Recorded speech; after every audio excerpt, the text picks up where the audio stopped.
You know, it was a good game. It's a shame, you know, Tony Campbell didn't play. I feel bad for them on that, but not too bad. We've had to deal with that as well at times. So it would have been an interesting game if he played. I thought defensively in the first half they did a good job of bothering us. Little sporadic, little erratic at times, but overall, I feel like our team has good upside and can get a lot better. We're playing a lot of young guys. Jimond, do you think some of those big plays you've had really spark the crowd and get the momentum back on our side when at times we might be down by 3 or 4? Yeah, I think so. It sparks our team, so I know it sparks the crowd. So I just do my best to try to help the crowd, help the team. You know, when we going through stuff, emotion and stuff, to get us going. So it worked. So I'm trying to keep doing it. Come on, right at the end of the first half, I know there was at least one kind of defense, I don't want to call it a breakdown, but a defensive miscommunication. You can call it a breakdown. There's multiple problems. And I sense perhaps from where I was saying that the coach might not have been terribly pleased, but to come out start the second half, over the first 7 minutes, you guys essentially put the game away. Was it something coach spoke about at halftime that got you back on track, or was it something the players developed amongst themselves? It was, I'll answer. All right, go ahead. It was dysfunctional locker room at halftime.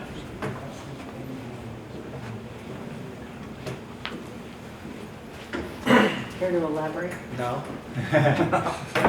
Was did it hit? It looked like Big Dog was frustrated coming off the court at the end of the first half. That have anything to do with it? It looked like he was frustrated for much of the first half. No elaboration. It's internal. But they weren't happy with me, and I wasn't happy with them. And usually when that occurs, tough guys kind of do what they do. And then we responded in the second half, so I give our guys credit for that. I think everybody gets a little frustrated from time to time. Frustration can be a good thing and a bad thing.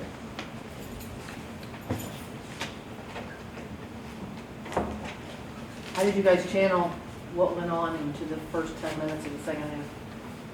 Kwan, do you have any thoughts on that? What happened in the first 10 minutes of the half? Well, you guys kind of ran all over them. Blew the game open pretty Yeah. much. Oh, well, Second we half. thought it was a close game. And we knew it shouldn't have been a close game, so we just tightened up on defense, got some transition buckets. Emmanuel came and gave us blocks and 2 alley-oop dunks that like sparked the crowd, and that gets us going. So that really didn't Jimond dunk, so that really just gets us going, just makes us want to play.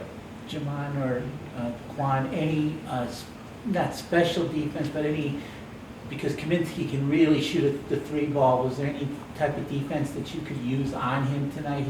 He only made one pretty much when the game was decided, because he's hurt you guys in the past, last couple of years. I don't think he's hurt us really, Evan. I think we've done a pretty good job on him in the past. I don't know the numbers, but you know, Kwan's a big guy. Sorry to interrupt. Kwan's a big guy, man, and he's got good feet, and the length made Kaminsky put the ball on the floor. We wanted to run him off the 3 line. Kwan did what we told him to do. Even if it meant getting beat off the dribble a little bit, it's still a better alternative than letting him shoot threes. For either Kwan or Jimond, why does it take somebody punching you guys in the nose to get you going? That seems to be the trend so far this year. I wouldn't necessarily say they punched us in the nose. It was just a close game, and then us seniors, me and Big Dog, just rallied everybody and just got to start focusing more on defense. So, like, our offensive numbers are up high in the country for like the first time in a while. Our defense numbers are low, so if we bring our defensive numbers halfway up, then we can be very special. So it's not really getting punched in the mouth. It's just be like, okay, this is way too close for liking. Like, let's just rev it up. John, you guys are such competitors as athletes, as teammates. On some level, was there disappointment that Campbell wasn't going to play? On some level? Me personally, I don't care who plays. If it's Campbell, if it's anybody, I play the same way. So, I mean, me personally, I just coach tell me who's out there, give us our scout, and I just play how I play. So to answer your question. With me, I personally, I wanted them to be full strength. I didn't want no excuses. Like, Campbell's a good player, and I really wanted him to play. And seeing him out, it didn't change nothing. We still went out there and played our game. Keith, could these two games tell a lot toward not only the later in the season and the playoff and the tournament? You faced a good Ohio team, yes, without Campbell. Now on Friday night, get ready for a very good Eastern Michigan team. I've said this many times. I think if you go into every game playing the faceless opponent and you try to get better every single day, our goal is to win the regular season championship and win the 3 games in March. Now, some teams are built better to win the regular season championship, right? Some teams can win the tournament but can't win the regular season championship because they can't bring it every day. Our teams tend to bring it every day, right? That's what we try to strive for, try to play as consistent as we can. I think the thing that this team has is, having played Gonzaga and Creighton, we have a little bit better belief in playing against high-level people. But I also think we have some upside with some young guys that are just scratching the surface. Like, you don't realize it, but we played 3 freshmen today. Yeah. And then Mikey Hughes is probably one of our best freshmen. He's just not very healthy. But, you can see Emmanuel getting better and Dunn Martin getting better. And Danny Utomi is a scoring threat that we need to keep developing. And that's really how we built the program, is developing these young guys. This is the youngest we've ever played off the bench. So we have to win as many games as we can and at the same time develop these guys so that we're a better team in March. Jimond, Kwan said he sees you could be very special. Do you see some of that same stuff he's seeing? Of course. I think we can be really good, really good. Not even just this year, but for the next few years. But we get to be special. I'm going to interrupt on that, too. I think Kwan is an example of what we've done with the program.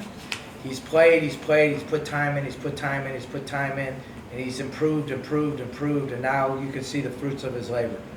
Jimond's another guy that nothing was given to him. Nothing was given to him, right? Nothing was given to Jimond last year. Had a tough year, injured wrist, had cast at the end of the year, knee surgery at the end of last year.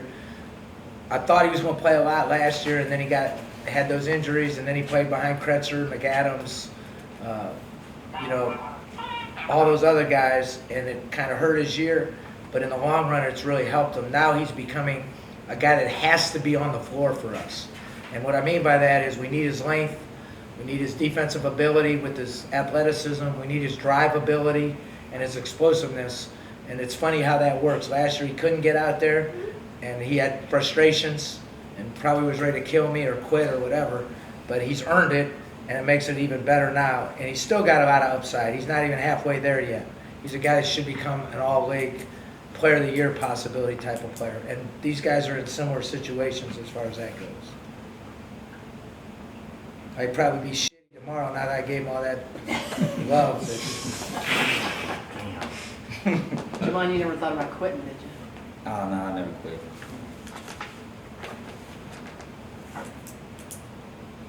Where's Terry? He go home? Past the He's watching bedtime? from the stands. He's watching with his wife. Oh, I got you. I He miss was soaking Terry. I it don't in. get to see Terry very often. Anything else? Is there anything else you see, the potential that you see, do you think you got like a month, you see it coming together, do you see signs that, I think we're better than we were 2 weeks ago. I thought we were better a little bit early in the year, and then we hit that little rut when we came back. We're better than we were 2 weeks ago. We still have some things to work on. Like, we have to get better defensively. We know that. And part of it is, I think, cutting Dog's minutes back just a little bit. I think we've been waiting for Emmanuel and Mikey to be ready to play a little bit more so that Dog doesn't have to play dead on his feet all the time. I think that's part of it. And then we have to guard better on the perimeter. I think, we have such good skill on the perimeter, but we're a little small, right? A little light in the shorts. So we have to continue to develop that part of it. And we have to block at the rim. Guys like Kwan, Isaiah, And Emmanuel, that's where Emmanuel's a big deal for us, man. That guy he's a mini Zeke Marshall. He can shot block. You know, we've just had to teach him from scratch, but he's coming. And I think that's going to be the key for us, how good we can get defensively. Our numbers defensively right now are the worst we've ever had here, right? But our offensive numbers are the best we've ever had. So if we can, I think I can fix that part because that's kind of how I'm built. But it's going to take effort from our team and not being satisfied with wins that aren't great wins. You understand? Like, wins are great, don't get me wrong, but they got to be better if we're going to win in the NCAA tournament or win the MAC tournament. Just the first 10 minutes of the second half, is that a snippet of what you're going for at the end? You know, like, you're a work in progress, but was that sort of what it would look like? We've had moments just like that. Like, we held Gonzaga to 61. I mean, nobody's done that. And then we went against Creighton and we scored 18 points in a row at crunch time, and nobody's done that. But we haven't been able to, like, you know, we played Bowling Green. Most of the time in this building over the years, we've been fairly dominant against the average teams in the league, right? I mean, we haven't been very dominant. But that's okay because, you know, as long as we realize it and keep working on it, we're still getting our wins, but we gotta keep developing. Like, that's one thing about having an experienced coach. You still know you have warts, right? You know your breath stinks still, so you got to put those breath mints in and fix your problems, or you can be fooled by your success. And I think that's one of the things that we have to. And each team's different. Like, look, we had more problems with Miami of Ohio than we did them, really, in a lot of respects, because they came at us differently. Eastern Michigan will play that zone. That'll be another challenge. We haven't played against much zone in the last probably month. That's another, and big athleticism, that's another challenge. So every game's a tad bit different. And for us, we're not that much better than everybody else, that if we don't do it right, that we can get bid on every single night, and we know that. Is there anything you would want to change offensively or defensively, or you're fine with everything the way it is? I mean, I want to be a little more versatile offensively. You know, we did a little bit more tonight. You know, we become pretty reliant on Dog. You know, Kwan's been playing at such a high level. Like, we need to get him on the low box more and run more stuff at him. Jimond as well. Try to get Antono Jackson and Noah Robotham off of ball screens. And then improve defensively. And then also be able to play a little bit of zone at times, which we haven't really done. I think, you know, this team, that might benefit this team a little bit, just to try to save Dog, double in the post a little bit more to try to protect Dog a little bit. Because all they're doing is putting him in multiple ball screens and just trying to tire him. And, you know, that's a problem. Like, because think about it, we're going to have to go, we could have the best team in that MAC tournament, but we're going to have to play 3 games in a row with him. And that happened to us before when we had Woody, Jeremiah Wood, same thing. Like, we were clearly the best team, right, that year, but we didn't win the tournament. We lost on that bank shot, but we didn't win the tournament because he didn't quite have it for 3 days. You see, so like, we got to keep developing in order to win that tournament. That's how you have to think. So there's a lot of things I want to keep tweaking. Okay. Good. Thank you, Coach. I appreciate you. Thank you guys. Washington, great.